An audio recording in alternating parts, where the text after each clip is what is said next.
Bonsoir, bonsoir, soyez les bienvenus, ici Laura Massis, j'espère que vous allez bien, je suis très heureuse de vous retrouver ce soir. Merci encore d'être avec nous ce soir pour un webinaire, vous allez le voir, qui sera évidemment exceptionnel.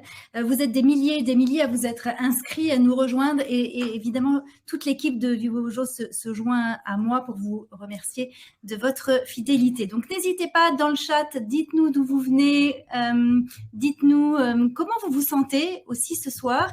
Alors ce soir on va parler d'un sujet mais vraiment passionnant. C'est un sujet, écoutez, tout le monde ne peut pas en parler, mais on a un maestro en la matière pour nous parler de l'hypnose. Salut Olivier. Salut Laura, comment tu vas bien? Ben, ça va très bien, et toi? Super, ben, je viens de faire 5 heures de route, donc j'ai réussi à récupérer grâce à l'auto-hypnose. Grâce à l'auto, tu vas nous expliquer justement en quoi consiste l'auto-hypnose. Il neige chez toi, tu es en Andorre là, c'est ça? Oui, tout à fait, il neige, ouais. Bon. Alors c'est vrai qu'ensemble on se connaît bien, hein, parce qu'on a évoqué tous les deux déjà de nombreuses thématiques sur cette plateforme. On a parlé de la loi d'attraction, on a parlé d'hacker votre cerveau, on a parlé d'Ho'oponopono. Et là ce soir on va vraiment faire un focus sur l'hypnose. Et c'est vrai que c'est toujours, mais pour moi en tout cas, un vrai plaisir de partager avec toi, de comprendre bien ton univers, de bien comprendre ton monde. Et j'espère en tout cas que toutes les personnes qui sont avec nous ce soir vont pouvoir rentrer, s'immiscer à l'intérieur de ton monde pour mieux comprendre. Alors, je rappelle pour celles et ceux qui ne te connaissent pas encore, en tout cas, que toi, tu es un spécialiste de la neurobiochimie du cerveau, tu es docteur en pharmacie aussi, tu t'es formé surtout à l'hypnose depuis plus de 20 ans maintenant, tu l'enseignes depuis 15 ans, tu es préparateur aussi mental de sportifs de très haut niveau et évidemment, tu leur fais pratiquer l'hypnose, bien évidemment, pour les programmer, pour accéder à leur meilleur niveau. On dit de toi d'ailleurs que tu es l'homme qui murmure à l'oreille des champions sportifs. Ça vient d'où ça ? Ça, c'est une phrase en 2015, quand un journaliste m'avait interrogé, parce que c'était, si tu veux, les préparations, il y a eu les championnats du monde de boxe thaï, et j'avais trois champions d'Europe et un champion du monde. Et la personne me dit, c'était pour un magazine spécialisé, elle me dit, donc vous êtes l'homme qui murmure à l'oreille des boxeurs. Alors je dis, à l'oreille des champions, et j'en ai fait un teasing, et sur mon Facebook, on trouve ces phrases que j'avais fait en 2015, voilà. Et ça m'a guidé pour 2016 et les JO de 2016. Alors c'est vrai Olivier que quand on regarde sur Facebook, quand on tape ton nom sur Google, apparaît toujours en filigrane, toujours l'hypnose. Est-ce que c'est juste pour toi que je puisse dire que c'est finalement ta base, c'est vraiment ton socle de ton enseignement? Est-ce qu'on est dans cette vérité-là? Alors tout à fait. J'apprécie que tu dises ça parce que souvent les gens me disent mais vous êtes hypnotiseur, l'hypnose, ben en fait c'est ce que vous faites. Je dis non, l'hypnose pour moi c'est le fil conducteur. Comme tu dis, c'est une base et que ce soit après le Ho'oponopono, que ce soit toutes les techniques que j'enseigne, énergétique, magnétisme, pour moi tout doit se faire avec cette fonction hypnotique, c'est-à-dire modification du niveau de conscience, parce que sinon tu t'adresses au mental, au cerveau gauche. Et en fait, tu viens de permettre de dire le plus grand secret du développement personnel, c'est le fait d'activer le subconscient. Parce que vous êtes nombreux là à nous regarder ce soir et beaucoup d'entre vous, vous achetez des formations, vous achetez des livres, vous faites des séminaires, mais les résultats sont pas toujours là et ils vont pas rapidement. Pourquoi? Parce que vous travaillez votre cerveau gauche. Et c'est ce que nous allons expliquer avec l'hypnose dans ce webinaire, c'est que si on n'active pas l'inconscient et le subconscient, eh bien on n'aura pas des résultats parce que quelque part il y aura une opposition entre le cerveau gauche et le cerveau droit, ce que Émile Coué déjà expliquait en 1922, et Émile Coué est un hypnotiseur. Les gens ne le savent pas, mais Émile Coué, dont on se moque souvent en France, alors qu'aux États-Unis c'est le 3e Français le plus connu, c'est un hypnotiseur et c'est surtout un pharmacien. Il est pharmacien, c'est pour ça que je me reconnais dans ce style. J'imagine. Parce qu'en fait, ce qu'il avait compris, Émile Coué, c'est que de donner des médicaments qui vont agir sur les neurotransmetteurs ou les hormones fait que tout le monde devrait guérir. Si des gens ne guérissent pas, c'est qu'il y a un autre facteur, Et ce facteur, c'est le facteur subconscient. Et lui, il disait de manière plus simple, parce qu'à l'époque, on parlait pas de subconscient et d'inconscient, il parlait de la volonté et du cerveau imaginaire, en disant que quand il y a conflit entre les deux, c'est toujours le cerveau imaginaire qui l'emporte. Et donc, ça veut dire que si ton subconscient ou ton inconscient sont pas programmés avec ta volonté, quoi que tu veuilles, tu peux avoir une forte volonté, eh bien en fait, c'est l'échec assuré. Ça, Ouais, les résultats seront pas là. Alors, je fais une petite parenthèse avant qu'on rentre évidemment dans le vif du sujet. Vous savez que vous allez, pardonnez-moi, j'ai un chat, je suis un petit peu malade, donc désolée si la voix s'échappe un peu. Vous allez avoir la possibilité à la fin du webinaire de poser toutes vos questions. Vous avez à côté du chat, à droite de votre chat, un Q&A. Donc, si vous avez des questions à poser, n'hésitez pas à vous mettre dans la rubrique Q&A. Vous nous posez vos questions et je les prendrai avec grand plaisir tout à l'heure à la fin de ce webinaire. N'hésitez pas aussi à nous dire, tiens, dans le chat directement, si je vous dis hypnose, quel est le premier mot pour vous qui vous vient à l'esprit ?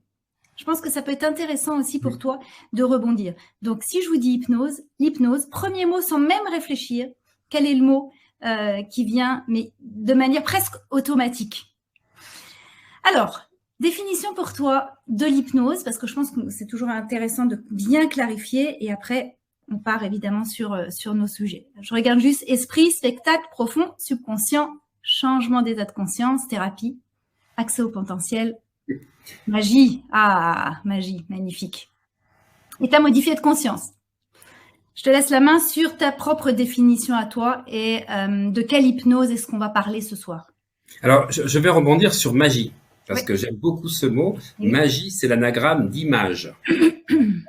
Et en fait, on le verra tout à l'heure quand on montrera un schéma.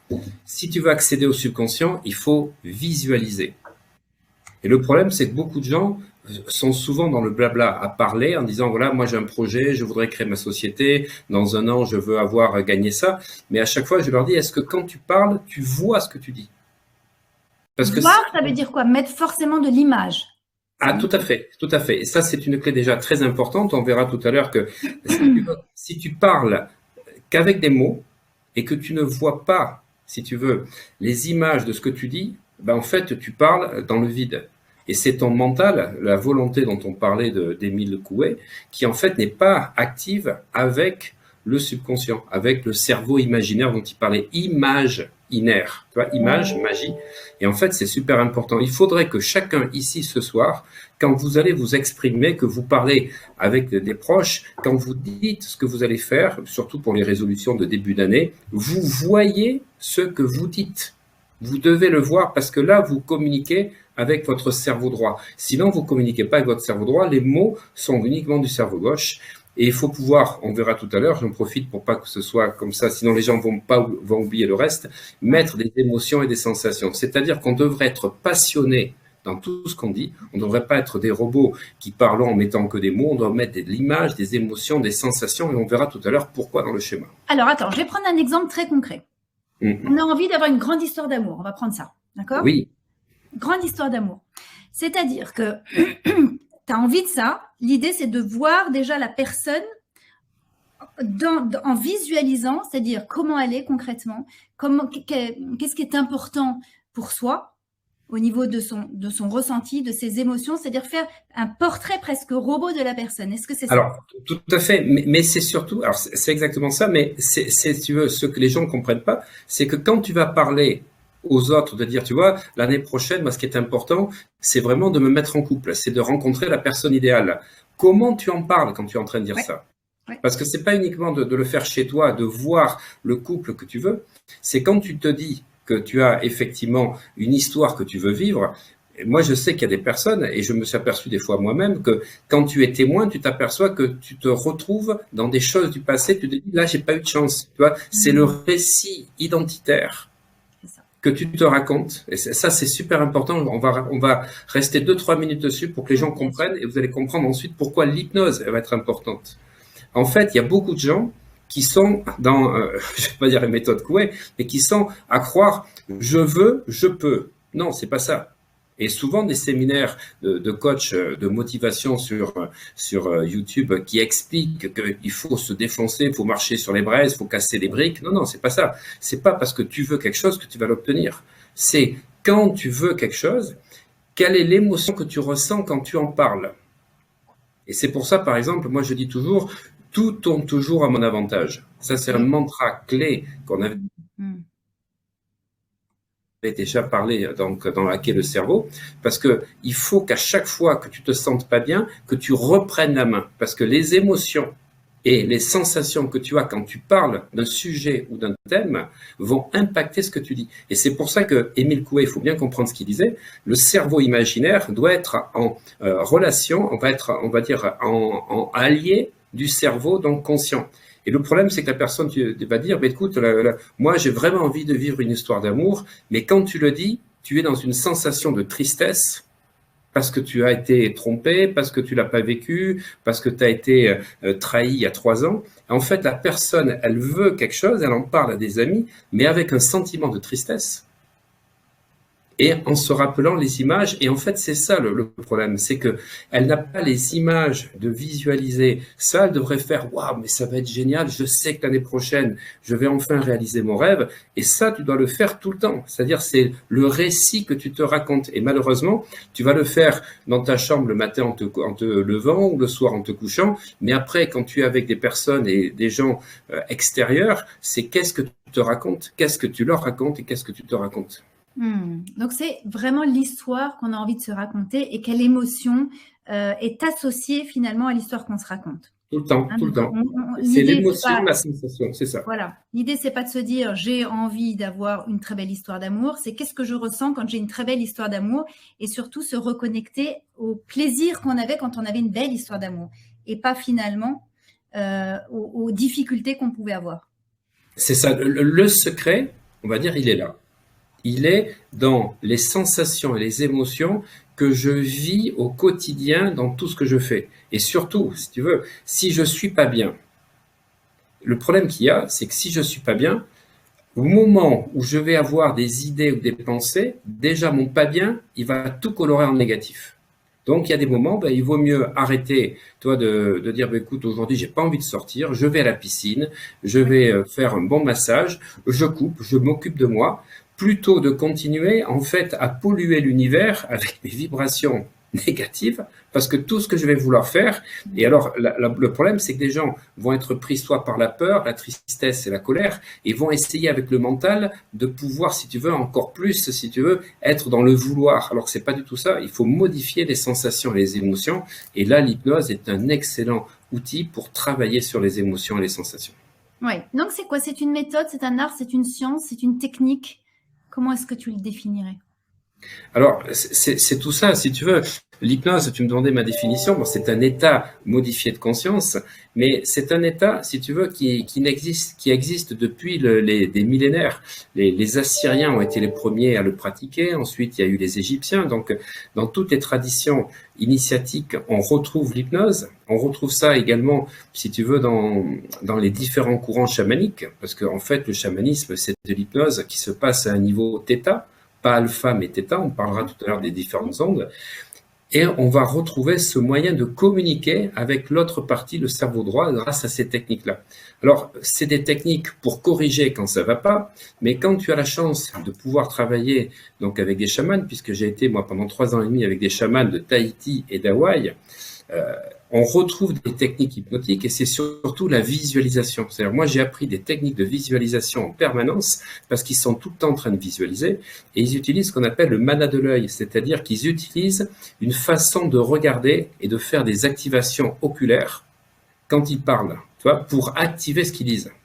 C'est-à-dire, concrètement, ça veut dire quoi? Donne-nous un exemple très concret. Ouais. Je vais parler, mais en faisant comme ça, en faisant ça, pour activer ce que je suis en train de dire et en répétant 2 ou 3 mots. Ils s'activent, si tu veux, des connexions neuronales et ils sont en train d'activer à l'extérieur d'eux-mêmes, si tu veux, les vibrations qui sont activées par rapport à ça. Et toi, c'est pour ça quand je parle des sensations et des émotions et des images, c'est vraiment ce qu'ils font. C'est-à-dire qu'ils parlent de ce qui va arriver, de ce qui va se passer, ils voient et ils vont faire, je peux pas montrer parce que j'ai pas le droit d'enseigner ça, mais si tu veux, je vais parler et je vais faire comme ça, en faisant des activations dans des sens particuliers, en disant des mots pour activer les choses qui sont en lien avec ce que je suis en train de penser. C'est pour ça que, si tu veux, la puissance de la pensée est énorme. Ouais. On va revenir évidemment là-dessus. Toi, à l'origine, Olivier, tu as démarré par l'hypnose de spectacle. C'est bien ça? Oui, oui, Ok. oui, Laura. Alors, j'avais même te raconter une anecdote que je n'ai pas encore dit. Alors, effectivement, je me suis formé à l'auto-hypnose il y a maintenant 23 ans. Et 2 ans après avoir pratiqué l'auto-hypnose, c'était la méthode Silva. J'ai eu des résultats tellement extraordinaires que je voulais apprendre l'hypnose. Hmm. Et il n'y avait pas, si tu veux, à l'époque, d'écoles comme il y a aujourd'hui. Les écoles connues commerciales n'existaient pas. En 2001, il n'y avait pas ça. En 99, 2001, ça n'existait pas. Elles ont commencé en 2002, 2003, 2004. Et à l'époque, il y avait soit donc l'école française d'hypnose qui était l'Institut français d'hypnose, pardon, qui était uniquement réservé aux médecins. Après, il y en avait qui étaient pour le corps médical, mais ça m'intéressait pas. Moi, j'avais pas envie de travailler avec les dentistes ou Ouais. sur les douleurs. Et il y avait l'hypnose de spectacle. Alors, l'anecdote que je t'ai pas racontée, c'est que j'étais un passionné de magie quand j'avais 10 ans. Et à Noël, j'avais le coffret, donc Magie 2000, dans les années 75. Et c'était Dominique Webb, qui était le grand magicien et hypnotiseur. Il faisait les deux. Il faisait des tours de magie, il faisait de l'hypnose. Et c'est quelqu'un, si vous regardez sur Internet, vous verrez, c'est quelqu'un qui avait des yeux globuleux quand il faisait des séances d'hypnose. Il y a d'ailleurs une séance qu'il fait avec Coluche qui est assez incroyable. Et comment il faisait? Parce qu'il mettait ses yeux, enfin, il met la tête dans une bassine avec une décoction de fraises. Alors, j'ai pas dit de fraises, le fruit, fraise, Phraise. C'est une plante qui va permettre, si tu veux, en fait, de gonfler l'œil. Et Ok. donc, quand tu fais ça, donc à 30 degrés, donc ça permet, si tu veux, d'avoir des yeux dilatés comme ça, et on a l'impression que les yeux sortent des orbites. Et C'est effrayant. il faisait... Non, il faut regarder sur Internet Dominique Webb. Et il met du violet, toi, comme ça, il se maquille, il a des yeux, mais quand tu le vois, mais tu pars déjà en hypnose. Et donc, moi, je voulais, puisque j'avais le coffret de Dominique Webb, je voulais faire la dédicace. Et on s'approche, donc on attend 10 minutes, et puis quand il attrape, il regarde comme ça avec ses yeux. Pour qui? Et ma mère qui me met la tête comme ça, le regarde pas. Elle a répondu pour Olivier, parce qu'elle voulait pas que je sois hypnotisé. Elle avait peur, si tu veux, du regard de Dominique Webb. Et quelque part, je me demande si Ouais. c'est pas à cause de Dominique Webb que l'hypnose m'a plu, et surtout l'hypnose de spectacle, parce que quelque part, quand je me suis intéressé à ça, donc à 34 ans, 33, 34 ans, quelque part, il y avait certainement ce souvenir. J'avais vu 2 spectacles de Dominique Webb, et puis j'avais sa baguette magique, et je pense que j'ai retrouvé ça. Tu vois. Après, tu es allé beaucoup plus loin, après l'hypnose de spectacle. Hein. Tu t'es formé, tu as été passionné en fait par un génie, on va dire ça comme ça, Eric Emils. Erickson, pardon. Milton Erickson, voilà. Milton Alors, Erickson. Milton Erickson, parce qu'effectivement, c'est l'hypnotiseur le plus moderne, donc qui a permis de retrouver, si tu veux, des lettres de noblesse à l'hypnose, parce que au début du XXe siècle, on a eu 2 courants qui se sont opposés. Il y avait d'un côté donc le courant de Kremlin-Bicêtre, pardon, le courant de la Pitié-Salpêtrière, donc qui était le professeur Charcot, qui était un neurobiologiste qui travaillait sur les personnes qui avaient des problèmes psychiatriques, les hystériques, etc. Donc vraiment le domaine médical, mais pathologique. Et puis nous avions l'école de Bernheim, qui est l'école de Nancy. Donc il y avait l'école du Kremlin-Bicêtre et l'école de Nancy. Et Bernheim, il a formé entre autres Émile Coué, et il a formé aussi Freud. Il faut savoir que beaucoup de personnes se sont formées à l'hypnose. Alors à la fois au XVIIIe siècle, on retrouve tous les grands noms, si tu veux, toutes les lumières, toutes les personnes qui ont marqué le XVIIIe siècle se former à l'hypnose. Et puis on retrouve également, donc au début du XXe siècle, toutes les personnes qui sont chercheurs ou psychologie, qui cherchent, si tu veux, à comprendre les mystères de l'inconscient. Voilà. Et donc, ça s'oppose parce que Bernheim, il explique que c'est un état naturel, spontané, physiologique, qui arrive à tout le monde et qu'on va apprendre à le reproduire pour arriver à communiquer avec notre cerveau droit. Tandis que, comme je le disais, Charcot, lui, considère que c'est réservé aux gens qui ont des problèmes pathologiques, enfin, graves. Et donc, du coup, ça fait, si tu veux, une mauvaise approche un peu de l'hypnose, surtout que à l'époque, les inductions sont des choses très très lourdes. C'est regardez-moi dans les yeux, regardez ce pendule, regardez la montre, voilà, vous regardez, je vous oblige de regarder, ne quittez pas des yeux, plus vous regardez, plus vos paupières deviennent lourdes, lourdes, lourdes, lourdes, de plus en plus lourdes. Donc c'est quelque chose qui est très, on va dire, directif, Oui. et ça n'a pas de subtilité. Et Erickson, il a appris l'hypnose, cette hypnose-là aussi, et à 80%, c'est celle qu'il a pratiquée. Mais il a été intuitif de comprendre que ça marchait pas sur tout le monde et qu'à un moment donné, il fallait pouvoir, si tu veux, utiliser des formes indirectes pour les gens qui étaient résistants. Donc ça, c'est son principal enseignement à Erickson par rapport à l'hypnose? Alors ça, c'est pas le principal enseignement. Il y a plein d'enseignements qu'a fait Erickson, parce que effectivement, ces séances ont été filmées, et tu sais que 80% des techniques de PNL viennent Oui.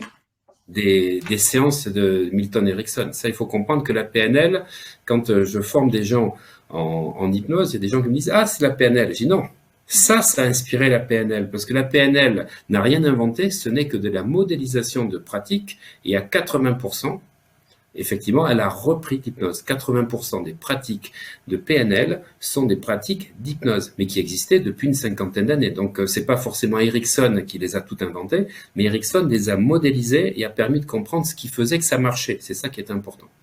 Et donc, moi, ce qui est important que je retiens chez Erickson, Oui. c'est que on va parler souvent, quand on parle d'hypnose ericksonienne, donc d'hypnose orientée solution ou de thérapie orientée solution. Ben, c'est pas vrai. C'est pas vrai. Erickson, il n'était pas orienté solution, il était orienté processus. Et c'est pas la même chose. C'est-à-dire qu'il travaillait pour comprendre le processus qui a mené la personne dans les résultats qu'elle a aujourd'hui. Parce que orienter solution, c'est de dire il y a un problème, ok, quelle est la solution? C'est pas du tout ça, ça c'est plus du coaching, et ce sont d'autres techniques de thérapie, mais souvent on dit Erickson est orienté solution. Non, il essaye de comprendre comment la personne en arrive là. Et on a des cas qui sont absolument extraordinaires. Alors aujourd'hui, t'imagines avec les réseaux sociaux, si on faisait comme Erickson. Je vais donner deux exemples. Premier exemple, c'est une personne qui veut arrêter de fumer. Oui. Et qui le contacte, qui vient chez lui, qui dit voilà, maître, je voudrais faire de l'hypnose pour arrêter de fumer. Il dit vous fumez combien de cigarettes? Elle dit mais à peu près un paquet par jour. Eh bien, c'est pas suffisant. C'est pas suffisant. Il faut que vous en fumiez 2. Du pur Erickson, ça. C'est ça, c'est ça. Donc toi, c'est ça le processus. C'est pas une solution, c'est un processus. Ouais. Donc vous allez en fumer 2, et quand vous fumerez 2 paquets par jour, vous viendrez me voir. Et la personne vient le revoir un mois après, dit ça y est, je fume 2 paquets par jour, mais c'est pas suffisant. L'hypnose, je la réserve aux gens qui fument 3 paquets par jour. Et elle va revenir 3 semaines après, elle fume 3 paquets par jour, et il lui dit, bah, écoutez, comme vous êtes passé de 1 à 2, puis de 2 à 3, votre inconscient a appris à passer de 1 à 3, vous allez passer maintenant de 3 à 2, puis de 2 à 1, et puis de 1 à 0. Et en fait, il a même pas fait d'hypnose, il a juste montré, si tu veux, le processus pour y arriver. Une autre personne dans un bar, une autre personne qui était alcoolique, qui buvait dans les bars le soir, donc dans des pubs, donc 2 bouteilles de whisky, qui vient pour arrêter de boire, et lui, il dit, bah, écoutez, alors il parle pendant 5 heures, parce que c'est de l'hypnose ericksonienne avec beaucoup de phrases qui s'entremêlent les unes les autres, et il dit, bah, écoutez, tous les soirs, quand vous allez dans votre pub favori, vous lèverez votre verre en disant « Je lève mon verre à cet enfoiré d'Erickson ». Voilà. Et la personne fait ça, et au bout de 15 jours, il arrête, et je crois que l'histoire dit « Il fait chier cet Erickson, je ne vais plus boire pour lui ». Et le gars, il arrête de boire, tu vois. C'est ce qu'on appelle, si tu veux, les choses contradictoires et les suggestions, si tu veux, opposées. C'était un créateur, hein. C'était un vrai créateur, cet homme-là. Et alors, il y a une autre anecdote, si tu veux, c'est Zweig, qui était le dernier de ses élèves. 3 mois avant sa mort, il le voit, si tu veux, dans un rendez-vous, et il lui demande, maître, quel est le plus grand secret que vous avez appris durant toute votre vie sur l'hypnose? Et il lui dit, bah, écoutez, le plus grand secret, c'est que sans la volonté du patient, on ne peut rien. Et à ce moment-là, tu as le téléphone qui sonne. Et c'est une cliente qui l'appelle, qui veut faire des séances d'hypnose. Et tu sais ce qu'il répond? Il dit, écoutez, madame, vous habitez où? Ok, donc vous descendez, vous allez dans tel square, quand vous arrivez au square, vous me rappelez de la cabine téléphonique. Et t'as Zeg qui dit, mais pourquoi vous ne lui avez pas donné rendez-vous? Parce que je voulais savoir si elle était assez motivée. Tu vois, donc, en fait, il avait compris la puissance, si tu veux, de cette partie ombre qu'on a en nous, de cette dualité entre l'ombre et la lumière, et les fameuses ressources et les blocages, et effectivement de voir que si la personne n'a pas envie de changer, tu peux tout faire, ça ne marchera pas, puisque tu as pas cette alliance entre le conscient et l'inconscient dont on parlait tout à l'heure, d'après Émile Coué. Tu as dit que c'était un état modifié de conscience. Qu'est-ce qui permet finalement cet état modifié de conscience? J'aimerais qu'on rentre un peu plus dans le schéma global de notre fonctionnement du cerveau pour que les personnes qui nous écoutent comprennent bien comment et sur quoi agit finalement l'hypnose. Alors, c'est vrai qu'on peut rentrer dans des états modifiés de conscience de plusieurs manières. La musique nous permet de rentrer dans des états modifiés de conscience, et en particulier si on écoute la musique baroque. Le canon de Pachelbel, par exemple, est très connu pour vraiment produire des ondes alpha d'à peu près 10,5 en Hz, ce qu'on appelle des ondes sigma. C'est-à-dire les ondes sigma, c'est au moment où ces ondes sont présentes, tu as à la fois l'hémisphère gauche et l'hémisphère droit qui sont présents, c'est-à-dire tu as encore le mental, mais tu as aussi la partie subconsciente. Et c'est ce qu'utilisait donc un Bulgare donc, qui s'appelle Lazarov, qui avait créé la suggestopédie, qui faisait faire des enseignements de langue étrangère en mettant de la musique baroque, en particulier le canon de Pachelbel, pendant que les enseignants faisaient l'enseignement, parce qu'ils s'étaient aperçus qu'en faisant ça, au lieu d'avoir à peu près 40 à 50 mots appris par jour, tu arrivais entre 250 et 300 mots. Uniquement parce que la musique mettait dans un état modifié de conscience qui fait que tu es dans un état hypnoïde, le mental n'est plus là, et donc la partie subconsciente va retenir de manière différente. On revient du coup sur, tu veux bien nous expliquer comment fonctionne le cerveau gauche, le cerveau droit? Oui, tout à fait. Alors, je pense un schéma pour ça. Le mieux, c'est de faire peut-être apparaître le schéma, et après, comme ça, voilà, parfait. Alors effectivement, si on regarde le flot des pensées qui est au milieu, c'est ce qui va séparer le cerveau gauche du cerveau droit. Quand je dis cerveau gauche, c'est pas l'hémisphère gauche. Hein. Le cerveau gauche, c'est le cerveau logique, parce qu'aujourd'hui, avec les neurosciences, on sait que ça va au-delà. C'est pas forcément une séparation géographique. Donc, la volonté, selon Coué, l'inspiration, selon Coué, le moi numéro 2, le cerveau droit. Et donc, ce qui est important, c'est que vous voyez à gauche, donc, le moi numéro 1, qu'on va appeler le mental, qu'on va appeler aussi l'ego, c'est le conscient. En fait, ça nous correspond au cortex. Le cortex, c'est ce qui fait le tour du crâne. Et en fait, il a deux caractéristiques. Il est logique et il est tout le temps dans l'analyse des choses. Et en plus, tu as des champions de l'analyse. Ils analysent l'analyse. Alors ça, effectivement, tu comprends que ces personnes-là, elles ont du mal à lâcher prise. Elles ont du mal à rentrer en hypnose. Et c'est pour ça que ce qu'a créé Erickson avec des techniques plus indirectes permet de contourner ces personnes qui, elles, sont dans la résistance. Ce qu'il faut savoir, c'est qu'on a 60 000 pensées par jour. Si tu considères qu'on est debout à peu près 15 heures par jour, ça veut dire qu'on a donc 60 000 divisé par 15, ça fait 4 000 pensées à l'heure. Et comme dans une heure, tu as 3600 secondes, ça fait une pensée seconde. Eh bien, c'est ça les pensées. C'est ce que tu vois au milieu dans le flot des pensées. Tu vois, ces lignes continues, parce que, on va dire discontinues, pardon, et imagine que c'est une pensée seconde. C'est un petit peu comme si tu es à Paris, que tu veux aller donc à Neuilly, tu veux traverser le périph', eh bien tu as une voiture toutes les secondes, tu peux pas traverser. Ben, c'est ça le mental, c'est quand tu as sans arrêt des pensées, tu peux pas répéter. Et quand la pensée va commencer à se ralentir, que les flots des voitures, comme le flot des pensées, se ralentit, et tu as une voiture toutes les 5 secondes, tu peux commencer à imaginer que tu vas pouvoir y arriver, et quand tu as 10 secondes entre deux voitures, tu accèdes de l'autre côté.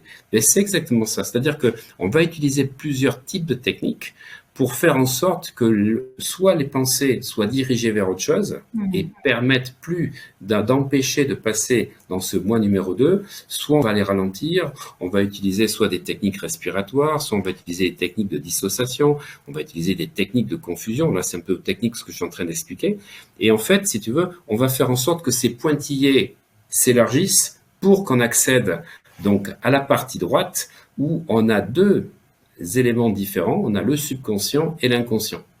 Alors là, j'insiste parce que si vous achetez des livres d'hypnose français, on vous parlera que d'inconscient.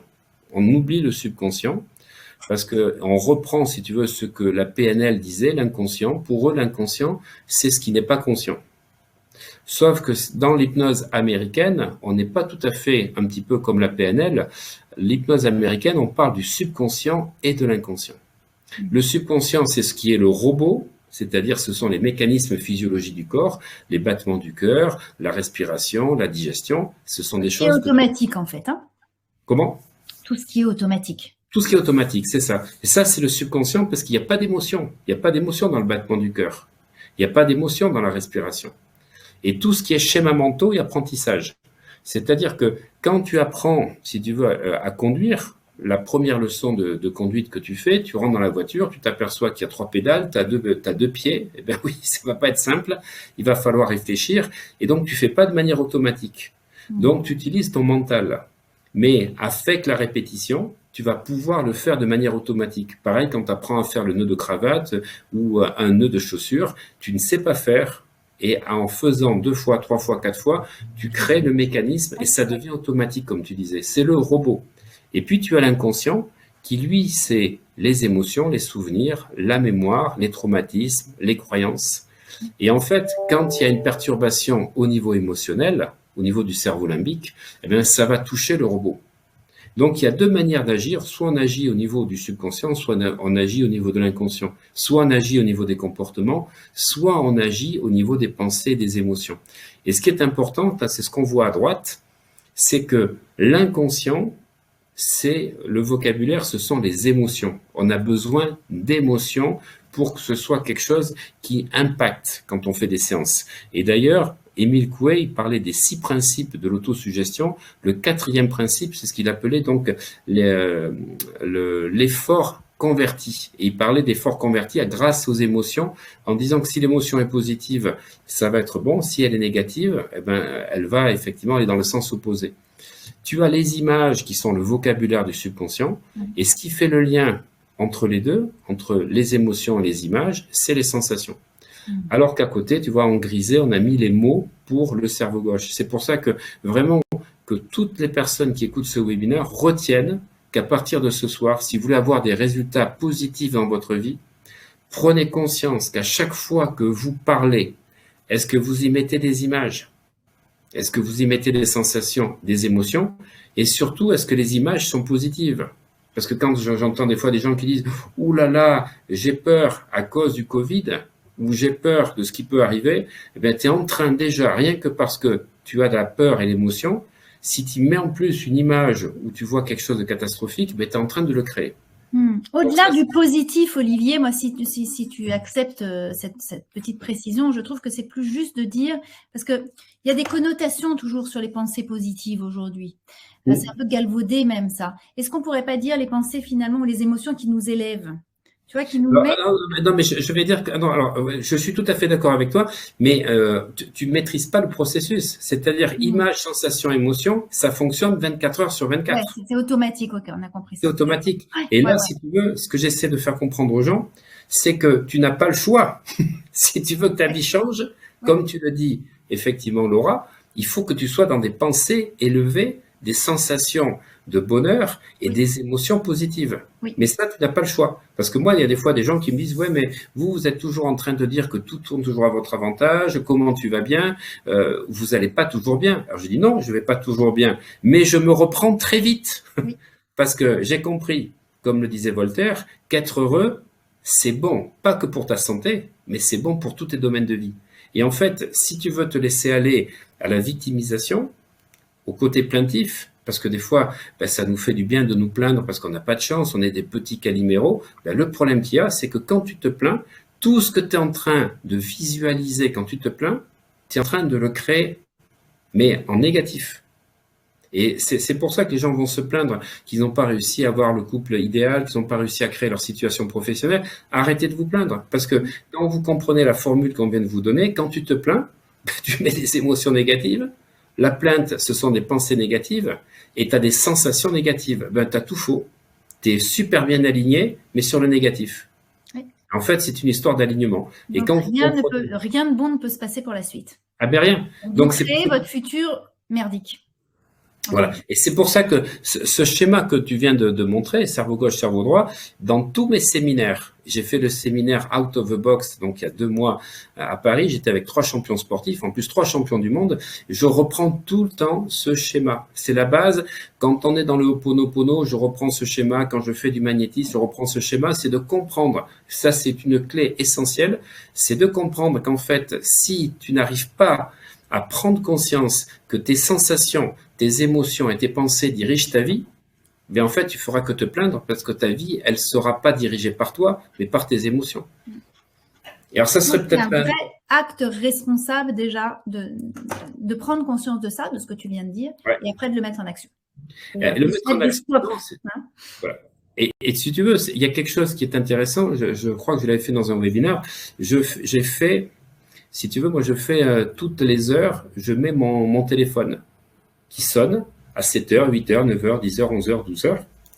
En fait, dès que le téléphone sonne, donc l'alarme sonne, qu'est-ce que je fais?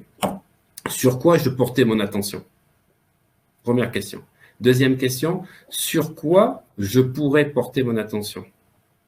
Troisième question, sur quoi je vais porter mon attention?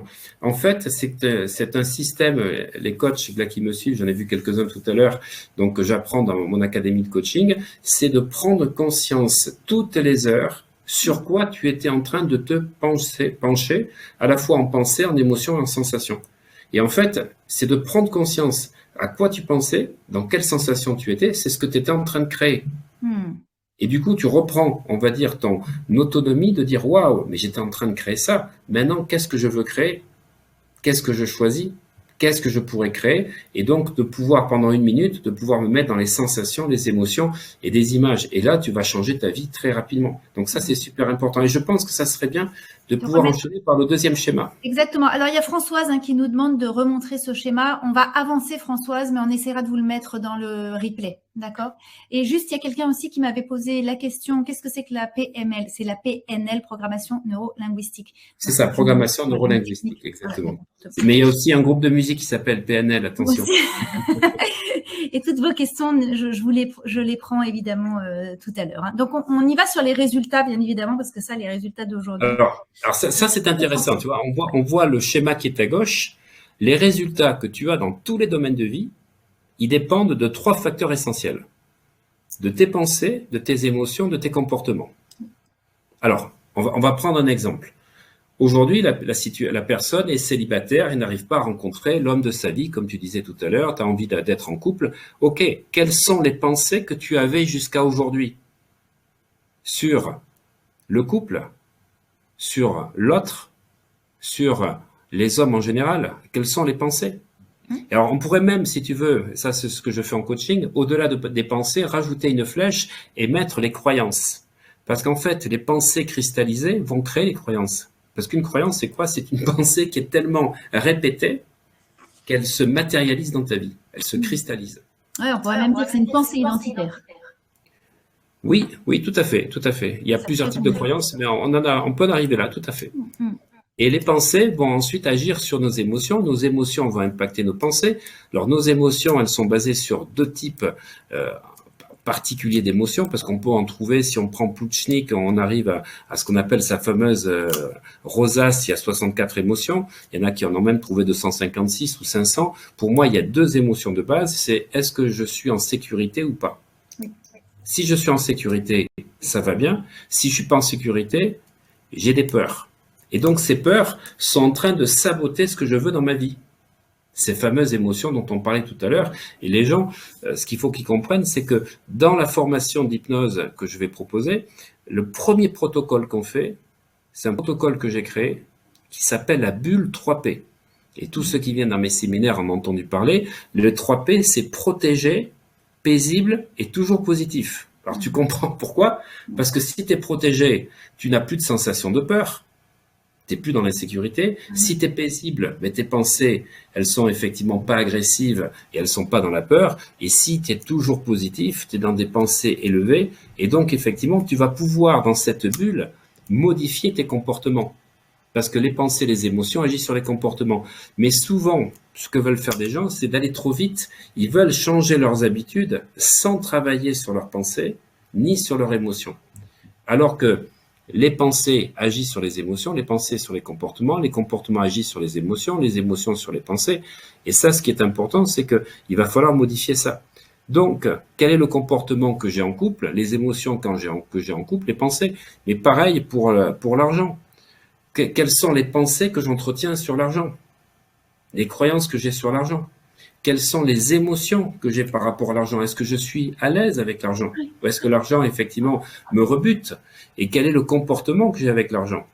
Pareil pour une prise de poids. Quelles sont les pensées que j'avais durant ces dernières semaines qui font que j'ai pris du poids? Quelles sont les émotions que j'ai eues? Et quels sont les comportements alimentaires? Donc, tu vois, ce diagramme, on va le retrouver sur tout. Et moi, au niveau des coachs, j'apprends toujours à dire aux gens, voilà, aujourd'hui, et si on passe sur la partie de droite, les résultats d'aujourd'hui, c'est vos pensées d'hier, vos comportements d'hier et vos émotions d'hier. Et on veut fonctionner avec le résultat que vous souhaitez. Et donc, les résultats attendus, eh bien, impliquent que vous devez avoir des pensées spéciales, des émotions spéciales et comportements. Autrement dit, je vais demander à chacun d'entre vous, là par exemple, de dire si mon résultat était atteint. Vous fermez les yeux, que ce soit financier, en couple ou alimentaire. Eh bien, si le résultat est atteint, quelles sont les pensées que j'ai quand le résultat est atteint? Quelles sont les émotions que j'ai quand le résultat est atteint? Et comment je me comporte quand le résultat est atteint? Eh bien, en fait, c'est quand je vais enregistrer ces pensées, ces émotions, ces sensations du résultat atteint que je vais pouvoir programmer ça, si tu veux, dans la vie d'aujourd'hui. Et si tu veux, je vais, pour faire, tu vois, un petit peu ce qu'explique Joe Dispenza de manière différente. Joe Dispenza dit que si tu te comportes comme hier, tu auras les résultats d'hier. Et que si tu veux avoir un futur qui soit différent de ton présent d'aujourd'hui, eh bien, il faut couper avec le passé. C'est comme ça qu'il parle, de rompre avec le passé, son effet placebo dont il parle. En fait, il dit il faut arrêter de penser comme le passé. Donc, parfait, c'est ça. Et en fait, c'est de dire, si j'étais heureux, si j'étais en couple, quelles sont les émotions que j'aurais, quelles sont les sensations, les comportements, et du coup, je vais vivre ça de suite aujourd'hui. Parce que il y a quelque chose qui est particulier, c'est que le cerveau a une caractéristique, c'est qu'il ne sait pas, quand tu fermes les yeux, que tu visualises quelque chose, il ne sait pas si c'est vrai ou si tu le visualises. Et donc ça, c'est ça la puissance. Et là, je vous donne une deuxième clé pour ceux qui auront le webinaire aujourd'hui, c'est que quand tu fermes les yeux, tout ce que tu vas visualiser, eh bien, le cerveau croit que c'est vrai. Donc, si tu le répètes assez souvent, il va finir par le prendre comme une habitude. Mais vous comprenez que il faut le visualiser en y mettant les émotions et les sensations positives. Parce que sinon, tu fais le contraire. Il y a une personne dans le chat, je me permets de rebondir, qui pose une question très juste. Elle se disait, moi, je n'arrive pas à visualiser. Quel conseil tu as envie de lui donner à cette personne pour l'aider à visualiser, à s'imaginer un futur différent? Alors, ça, c'est très intéressant, parce qu'effectivement, je l'enseigne, moi, dans la formation d'hypnose, que le plus important, c'est le ressenti. Et d'ailleurs, Neville Goddard, qui est un de mes maîtres un petit peu spirituels dans les années 40, disait, il a créé un livre qui s'appelle « L'important, c'est le ressenti ». Et il demande aux gens de s'endormir le soir en ressentant l'objectif qu'ils veulent atteindre. Parce que pendant la nuit, qu'est-ce qui se passe? Eh bien, tu passes par les différentes ondes, alpha, theta, delta, puisque tu as 3 cycles dans le sommeil. Et en fait, c'est une sorte d'hypnose, la nuit. Donc, si tu t'endors en ayant des pensées positives, eh bien, tu peux y mettre un bon terreau pour pouvoir mettre des visualisations de ce que tu veux. Mais par contre, si tu t'endors en étant angoissé, je vois quelqu'un qui parlait, par exemple, de la peur du Covid, du vaccin, etc. Ben, ça, c'est sûr que les gens qui sont dans cette peur qui est entretenue parce qu'on écoute les médias sans arrêt, si vous vous couchez avec ça, ben, vous avez un mauvais terreau pour faire ça. Et ça, c'est vraiment de prendre conscience de l'alimentation que j'apporte à mon cerveau parce que je lis et parce que je vois et parce que j'entends. Ça, c'est super important. Donc, ce qui est important, si tu veux, c'est de comprendre que les sensations et les émotions sont plus importantes que la visualisation. Et donc, les gens qui ont du mal à voir, ne soyez pas inquiets. Je dis toujours que la méthode qu'on va faire, c'est de dire, vous allez faire comme si vous voyez. Voilà, c'est ça. Voilà. Et on va demander au subconscient, donc, de faire comme si on voyait. De nous aider comme ça. Je voudrais qu'on avance et qu'on passe peut-être à une séance d'hypnose. Et il y a des étapes, différentes étapes dans une séance d'hypnose. Est-ce que tu pourrais nous les répertorier? Il y a 7 étapes. Alors c'est ça, il y a 7 étapes. Moi, c'est comme ça que je l'ai classifié. La première étape, si tu veux, c'est de faire ce qu'on appelle donc une dissociation, c'est-à-dire être dissocié de ton mental pour pas que le mental pollue la séance. Et donc, on a plusieurs techniques. Alors, on a les techniques indirectes ou les techniques directes. Le principe, donc, est d'induire, et on parle à ce moment-là d'induction. Donc, il y a des inductions qui sont amenées donc dans la séance pour créer cet état modifié de conscience. C'est la première étape. Moi, je mets vraiment un point d'honneur à aller très très loin au niveau de l'approfondissement. Ça, c'est quelque chose qui me caractérise puisque je suis plus de l'hypnose hellmanienne, de l'hypnose américaine.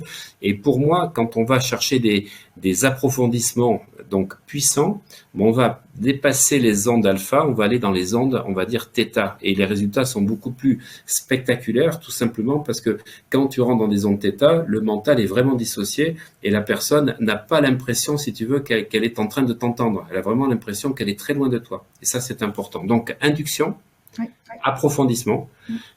Et quand la personne est assez dissociée pour pouvoir effectivement ingurgiter, on va dire, des protocoles, eh bien, nous arrivons dans ce qu'on appelle la séance de travail qui va se faire avec des protocoles ou un protocole, donc pour pouvoir arriver à retravailler, si tu veux, la problématique du sujet.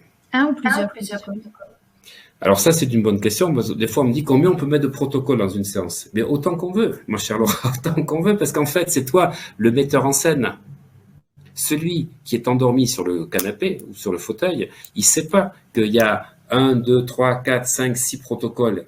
Son cerveau gauche n'est plus là. Lui, il visualise en fait un film, tu es le conteur, tu le guides, et en fait, il va enchaîner sans savoir que c'est des protocoles différents, mais le but, c'est de faire une séance un petit peu comme tu fais un film.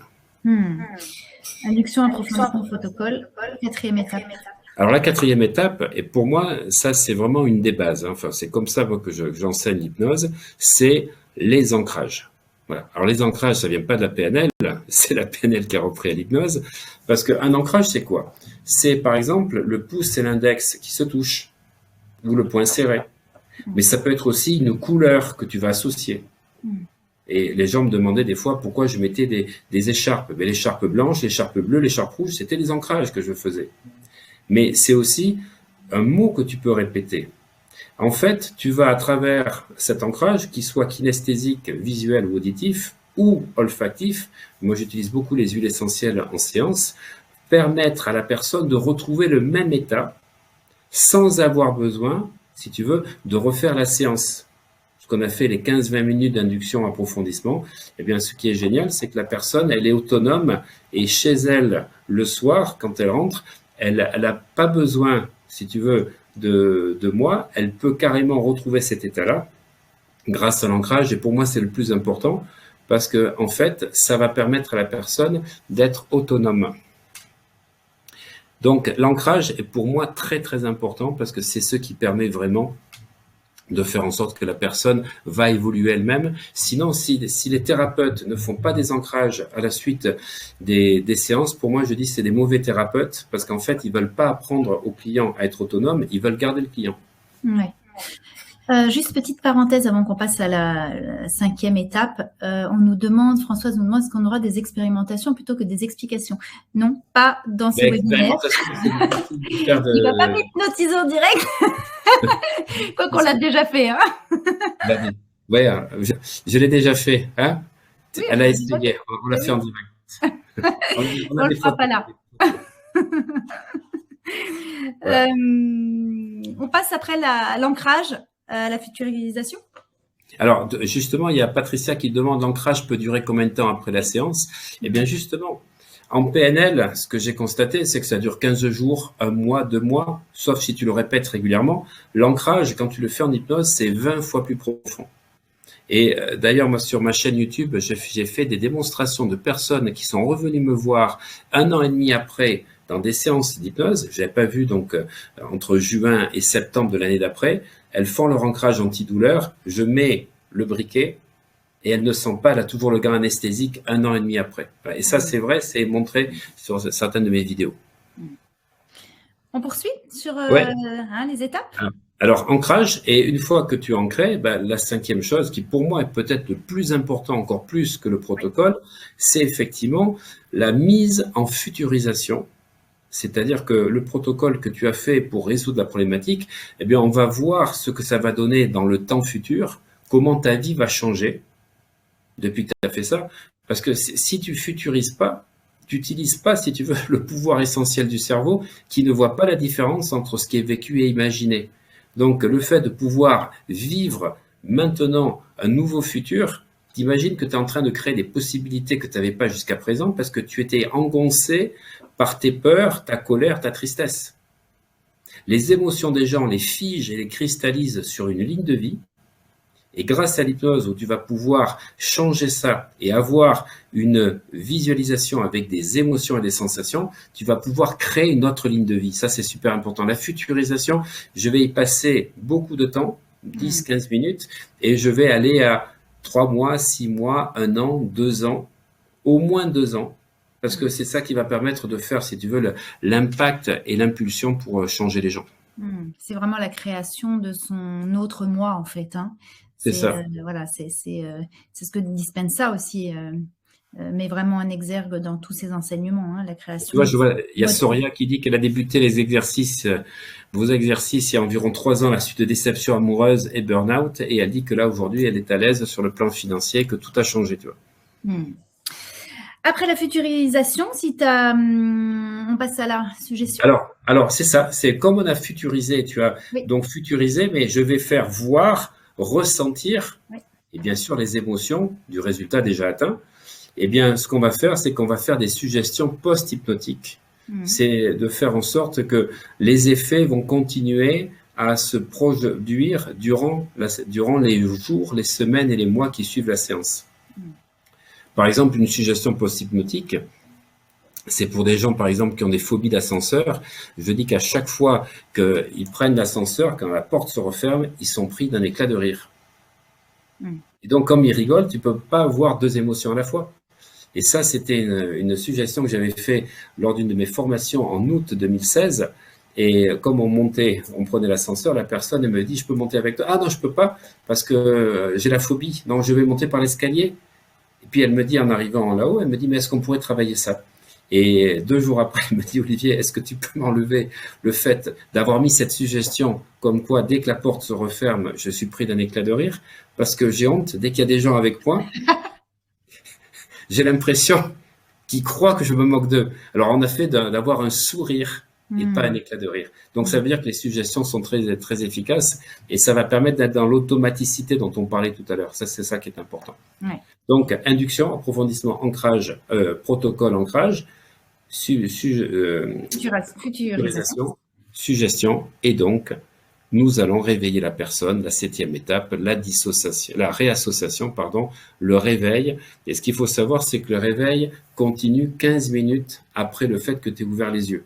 Donc ça, il faut vraiment en être conscient, parce que c'est pas parce que tu ouvres les yeux tout d'un coup, ça y est, tu reviens, tu vois les murs, la personne et tout. Non, tu es encore dans un état, on va dire, d'endormissement, ce qui est caractéristique des ondes alpha, et que tu as le matin quand tu te lèves. Le problème qu'il y a, c'est que là, il faut surtout pas ensemencer des choses négatives. Par exemple, les gens vont te dire, vous croyez que ça va marcher? Ah ben non, on verra. Non, mais bien sûr, madame. Bien sûr que ça va marcher, j'en suis plus que sûr. Et c'est là que la personne, si tu veux, va enregistrer encore des suggestions post-hypnotiques pendant 15 minutes. Tu parles du principe que le postulat, c'est que tout le monde est hypnotisable. Ah ben, tout le monde est hypnotisable, si tu veux, c'est juste comme une forteresse qui est mal assiégée quand les gens n'y arrivent pas, parce qu'il y a plein de techniques différentes. Et tu vois, un jour, je fais des formations, tu sais, d'hypnose dans l'OGDPC pour les médecins. Et dans un des instituts où j'intervenais, donc à Bordeaux, je serre la main d'une médecin, c'était une femme, et puis elle me serre la main, elle me dit je vous connais, je vous suis sur YouTube, mais moi je pratique pas votre hypnose, moi je suis dans l'hypnose ericksonienne. Et je lui réponds, mais madame, vous avez raison, on ne fait pas la même hypnose. Moi, je fais de l'hypnose tout court.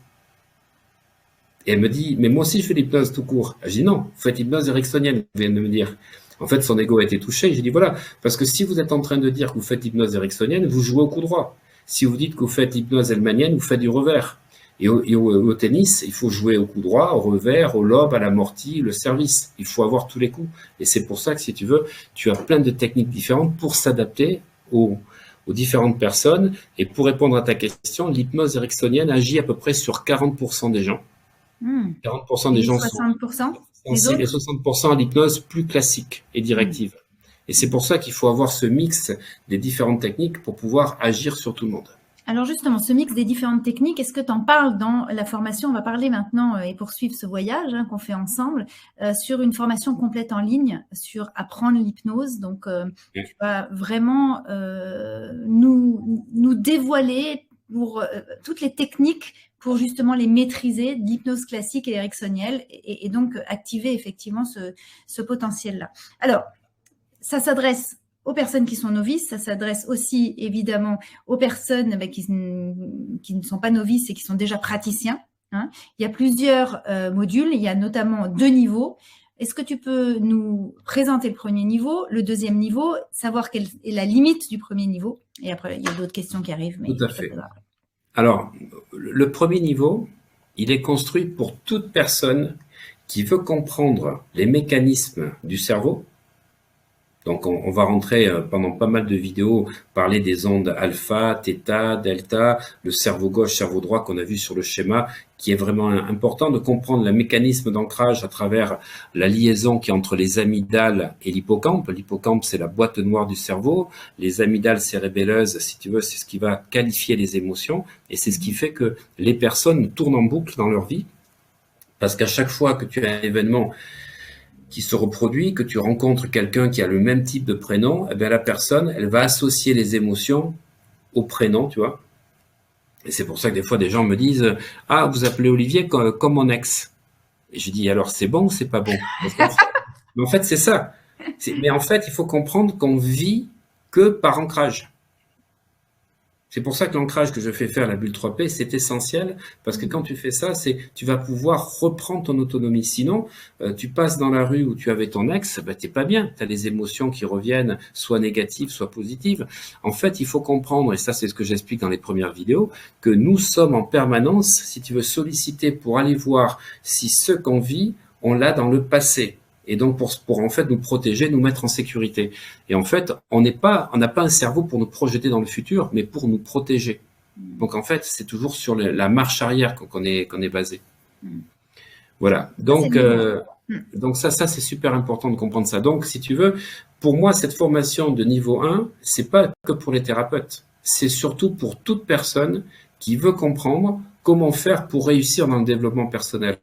Comprendre le mécanisme, si tu veux, à la fois du cerveau, les techniques d'hypnose qui sont enseignées, mais surtout, je vais vous dire, parce que beaucoup de personnes me disent, mais comment on fait pour se faire de l'auto-hypnose? Alors, on en a parlé dans Hacker le cerveau, dans Reprogrammer le subconscient, donc formation de Vivo Vojo qu'on a faite spécialement, mais je vais vous dire, il y a mieux.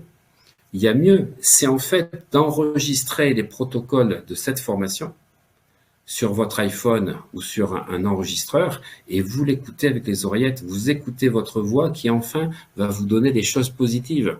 Au lieu de cette petite voix qui vous critique en permanence, eh bien vous allez pouvoir créer vous-même vos protocoles et de vous enregistrer. Ça va permettre totalement, si tu veux, de pouvoir te reprogrammer. Donc la formation niveau 1, c'est vraiment les clés de l'hypnose, c'est les bases de l'hypnose. La personne qui fait cette formation, non seulement elle pourra produire une séance d'hypnose parce que les 7 étapes sont enseignées avec différents modules, il y a plus de 78 vidéos.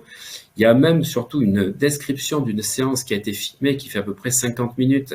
Et à chaque fois que je fais quelque chose, tu as un insert, tu as une incrustation sur la vidéo. Tac, j'attrape la main avec il y a une flèche. Pourquoi je fais ça? Toi, c'est expliqué. Donc ça, c'est vachement bien expliqué par rapport aux gens. Mais si tu veux, c'est pour toutes les personnes qui sont dans le développement personnel, un travail sur elles, de comprendre pourquoi jusqu'à présent elles n'y arrivaient pas, parce qu'il y avait cette partie, on va dire, inconsciente et subconsciente qui n'a pas été travaillée. Parce que tu peux pas travailler ton inconscient et ton subconscient en lisant des livres. On tu est peux pas d'accord. faire des stages. puisqu'il va falloir travailler les émotions et les sensations. Tu prends les personnes par la main, hein, on est d'accord, dans ce premier niveau. Ils repartent avec quoi avec ce premier niveau? Alors, justement, je vais répondre en même temps à la question de Flora qui dit quelle différence avec les formations hacker votre cerveau et reprogrammer, je suis un peu perdu. Ça n'a rien à voir, Flora. Justement, vous allez repartir avec la compréhension de ce qu'est l'hypnose, comment se pratique l'hypnose et vraiment le fonctionnement, donc cerveau gauche, cerveau droit. Vous allez vraiment avoir donc toute cette explication. Et ça, c'est super important parce que si vous voulez changer votre vie, il faut avoir compris le principe visualisation, émotion, sensation. Ça, c'est le triptyque de la base du développement personnel. Ça, c'est important. Après, si tu veux, tu vas avoir une douzaine, 13, je crois, protocoles qu'il y a dans cette formation. Il y a une dizaine d'inductions, il y a plein de protocoles, il y a des exercices qui sont faits. Et pour ceux qui veulent aller plus loin, qui veulent donc soit apprendre pour eux parce qu'ils veulent des fois aider des personnes de leur entourage, soit parce qu'il y a des personnes qui sont déjà des thérapeutes et qui voudraient rajouter l'hypnose à leur corde, donc pour exercer, soit parce que les gens sont intéressés de faire ça. Il y a la deuxième formation, niveau 2, donc d'hypnose thérapeutique, dans lequel on va apprendre, ce sont des formations que j'ai faites avec des vrais stagiaire, voilà, parce que je ne fais pas avec un cobaye de face à face, c'est des cours qui ont été filmés, puisque j'ai mon école à Bordeaux, et donc ça a été filmé, ça c'était il y a 4 ans et demi, et donc si tu veux, on va voir le premier jour les protocoles pour réduire le stress, pour enlever les insomnies, supprimer le burn-out, pouvoir sortir d'états dépressifs. La deuxième journée, on va travailler sur l'arrêt tabac et on va voir 8 protocoles pour arrêter de fumer. Le troisième jour, on va travailler sur le fait de travailler sur tout ce qui est boulimie, addiction alimentaire, perte de poids. Oui, à chaque fois, c'est des thématiques. C'est des thématiques, voilà. Il y a une vingtaine de protocoles, exactement, c'est ça. Et ensuite, on va voir le lendemain les douleurs. Donc, on a 7 ou 8 protocoles sur les douleurs. Puis après, on va voir des choses pour effectivement travailler sur l'immunité. D'ailleurs, c'est un des protocoles que j'avais fait dans une méditation l'année dernière sur le partenaire, donc Bibouda, de Vivo Vosjou, où j'avais utilisé un protocole sur l'immunité. Donc là, on va être sur des thématiques et des protocoles. Alors que le niveau 1, c'est vraiment l'enseignement de l'hypnose pour comprendre les 7 étapes et avoir compris. Et après, c'est la thématique que l'on va faire. Donc, si on veut une formation complète, on prend les deux paquets. On est d'accord. C'est le pack avec les 2 formations. Et en plus, il y a des options parce qu'il y a un pack complet où on a même des hypnoclasses que je faisais il y a 3 ans, où je faisais tous les derniers jeudis du mois, je faisais des thématiques où je répondais donc à une 50aine d'hypnos en direct, ils me posaient des questions et je faisais même des démonstrations. J'ai fait des démonstrations sur les douleurs, 7 stagiaires qui avaient des douleurs à 6, à 7, à 8, et toutes les douleurs, je dis bien toutes les douleurs, sont parties en live, à distance, en live, et sans que je fasse de l'hypnose, juste par des protocoles qui utilisent les mécanismes du cerveau. Et donc, des protocoles donc, qui sont vraiment utilisables, que tu expliques bien, et que les personnes vont pouvoir finalement... C'est le pack des 10 supervisions, et celui de la douleur, il est absolument exceptionnel, puisque les 7 personnes n'en revenaient pas, et j'ai dit, vous imaginez que si je le fais en hypnose, l'effet va être encore plus puissant, va être encore plus durable, et là, ils ont eu des résultats en direct. Donc, on peut faire de l'hypnose, tu vois, sans que les personnes soient vraiment endormies. On est dans une hypnose un peu conversationnelle et on le fait à distance. Donc, tu vois, il n'y a pas le problème de l'ordinateur. Oui. Vous pouvez évidemment acheter la formation séparément, donc la première formation niveau 1 et niveau 2 séparément. Mais nous, ce soir, ce qu'on vous propose, c'est une très grosse promotion sur le pack complet, c'est-à-dire niveau 1 et niveau 2, formation 1, formation 2, qui est à ce soir 879 €, soit près de 500 € quand même de réduction. Alors, comme d'habitude, vous connaissez maintenant le principe sur Vivo Vojo. Vous savez que la promotion l'offre dure un court instant. Ça sera jusqu'à lundi 6 décembre à minuit. Donc, vous pouvez poser toutes les questions que vous le souhaitez à Olivier par rapport à ce pack complet. Si vous avez des questions, évidemment, il prendra un petit peu de temps pour y répondre. Alors, je vois une question qui est posée en disant, il n'y a pas les diplômes de la NGH. Alors, les diplômes de la NGH, puisqu'effectivement, mes formations en présentiel donnent au diplôme de la NGH, il faut faire du présentiel. Mais par contre, ce qui est important, c'est que les gens qui feront les niveaux 1 et 2, donc le PAC, eh bien, auront accès directement donc, à faire le niveau 2. Alors, le niveau 1 saura où faire. Il faut savoir que le niveau 1 en présentiel, c'est 1 300 €. Donc, les personnes qui prennent le PAC 1 et 2, ils gagnent une formation présentielle de 1 300 €. Ils auront moitié prix s'ils viennent faire le niveau 2. Donc, ils auront 550 € à payer. Mais ça leur permet surtout de cumuler ça dans les heures qu'il faut pour avoir la NGH. Et donc, en fait, il leur suffira d'avoir 2 présentiels et pas 3 ou 4 pour avoir le diplôme. Justement, tu me donnes la main. Et on va passer aux questions-réponses. J'espère que ça a été clair pour vous sur le pack et sur les formations. Mais voilà, je vous dis, n'hésitez pas. Si vous avez des questions sur le programme, vous allez recevoir de toute façon toutes les infos dès demain dans votre boîte mail. Alors, on passe aux questions. Il y a une question de Laura qui nous dit « Bonsoir à tous. Est-ce que la formation prévoit des séances de pratique, Olivier ?» Alors non, il n'y a pas les séances de pratique sont en présentiel, mais les personnes qui prennent ces formations auront la possibilité de venir faire gratuitement la formation de niveau 1. Donc ça, c'est quand même quelque chose d'essentiel parce que c'est 1 300 € offerts et donc les personnes pourront venir s'exercer donc en présentiel. Ok, il y a Hakim. Alors, je ne vais pas pouvoir prendre, il y a énormément de questions. Je vais essayer d'être la plus synthétique possible. Hakim qui me demande pour la gestion des émotions, il faut compter environ combien de séances? Alors, je ne sais pas si tu peux répondre comme ça à ce genre de questions. Alors, je vais répondre à la Milton Erickson, un certain nombre. Oui, mais combien? À chaque fois que vous ferez une séance de plus, il vous en faudra une de moins. Oui, mais combien? Moins de 1, je ne sais pas faire. Voilà, donc la gestion des émotions, je vais vous dire, la bulle 3P dont je viens de vous parler, la première séance bulle 3P, et dans ce qu'on va voir dans l'hypnose niveau 2, vous allez utiliser donc un protocole qui s'appelle effectivement le point neutre émotionnel. Et vous avez également dans le niveau 1, vous avez le protocole du tournesol. Donc vous avez 3 protocoles. Et vous pouvez les faire sur 2 séances. Je peux vous assurer qu'en 2 séances, vous gérerez très, très bien vos émotions. Oui. Alors, il y a Sandrine qui nous demande de se dissocier de son mental. Est-ce que ça veut dire penser forcément à autre chose? Alors, c'est exactement ça. C'est-à-dire qu'on fait en sorte… Mais quand vous regardez la télé, tout en travaillant, mais vous êtes dissocié.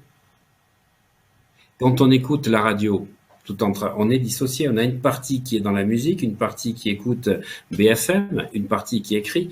Donc, on est dissocié, tout à fait. Donc, on est souvent dissocié. Mais on n'est pas bien dissocié parce qu'on se dissocie en faisant plusieurs choses à la fois. Mais je reviens sur ce que j'ai dit tout à l'heure parce que c'est vraiment une clé des résultats.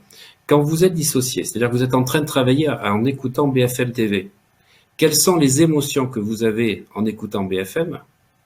Les sensations que ça produit en boucle d'entendre les candidatures au présidentiel ou le vaccin ou effectivement le Covid, pendant que tu es en train de faire ton projet professionnel. Je suis désolé, là vous ne mettez pas dans les bonnes énergies. Il vaudrait mieux écouter de la musique baroque, comme je disais tout à l'heure, et là vous seriez dans de bonnes aspirations.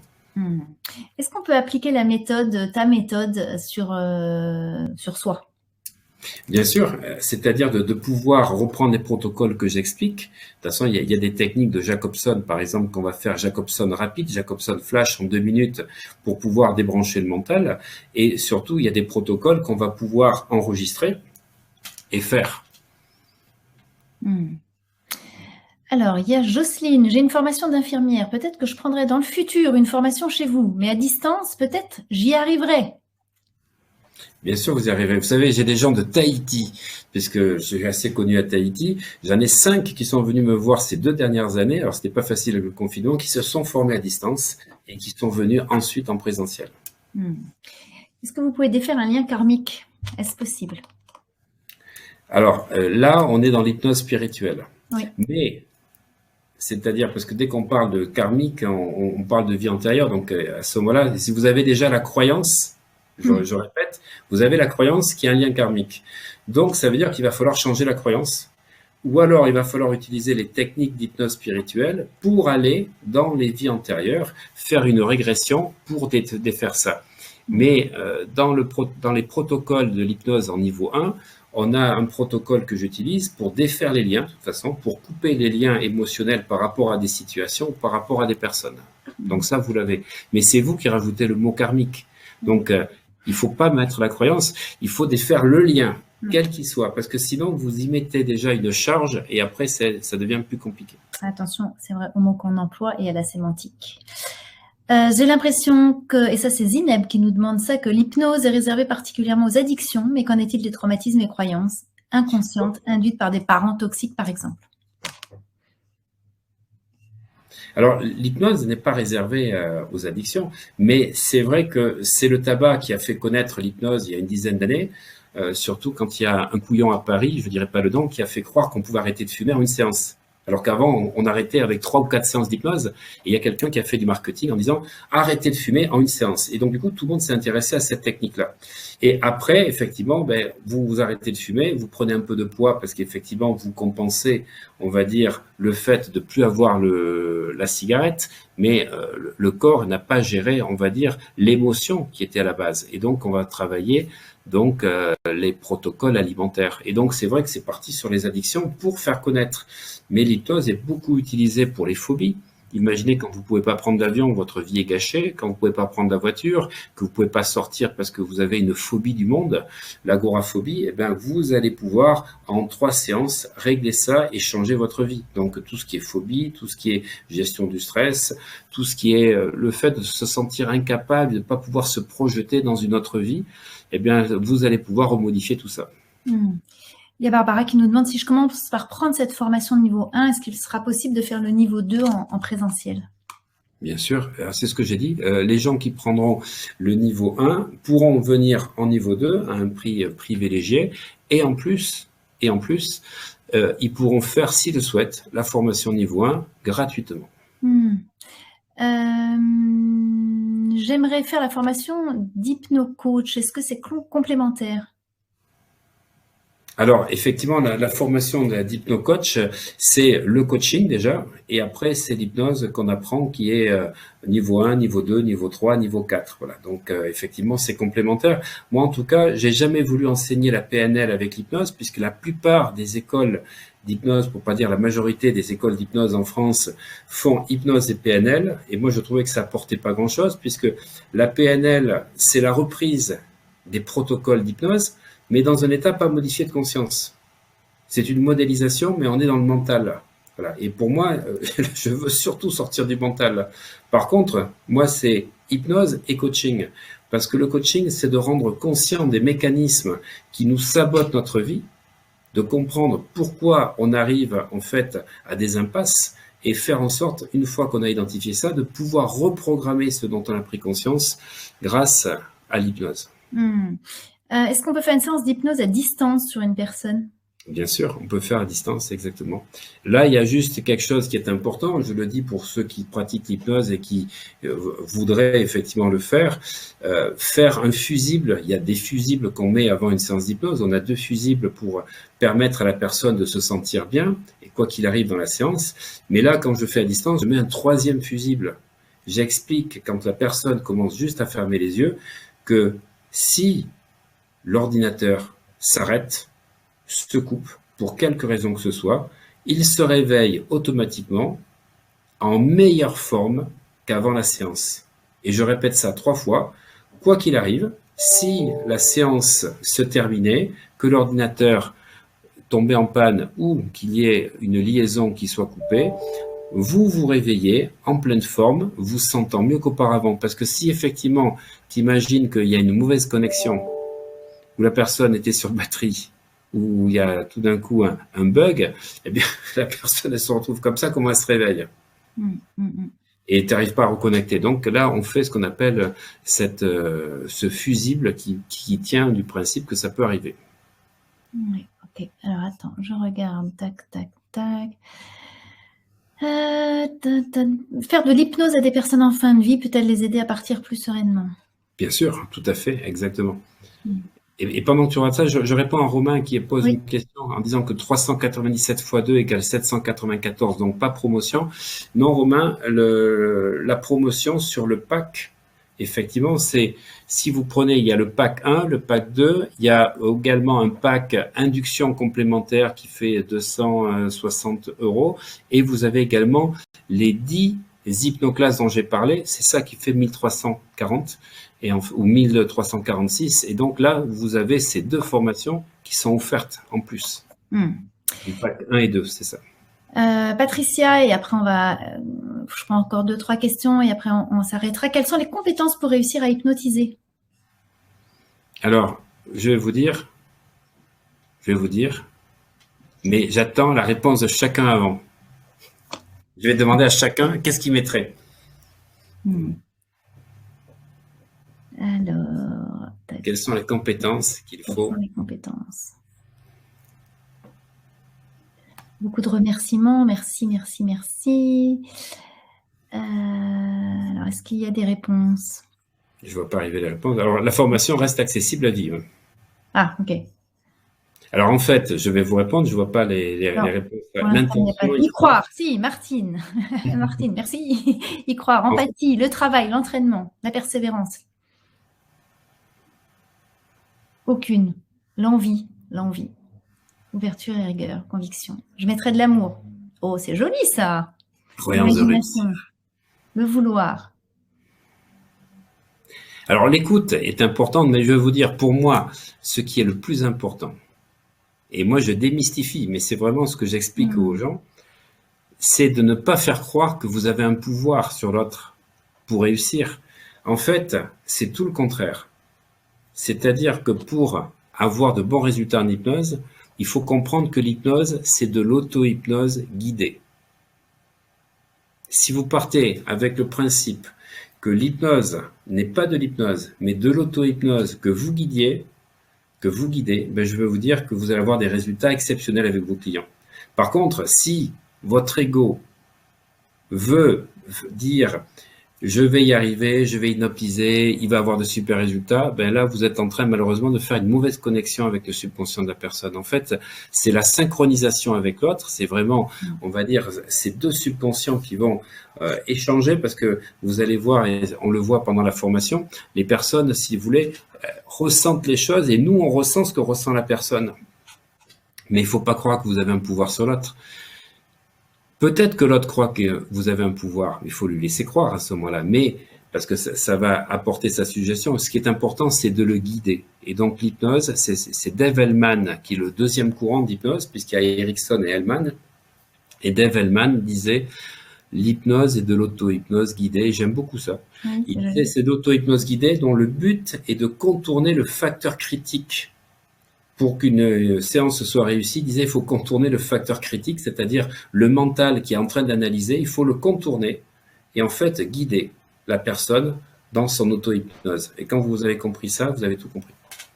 Bon, je crois que tu nous as donné plein d'indications, d'étincelles ce soir, une fois de plus, pour essayer de mieux maîtriser cet outil. En tout cas, on a bien compris qu'il y avait vraiment 3 mots. Je pense que vous les avez notés, ces 3 mots, la visualisation, bien évidemment, les sensations, les émotions aussi. Et j'ai envie de rajouter le 4e qui est quand même la magie.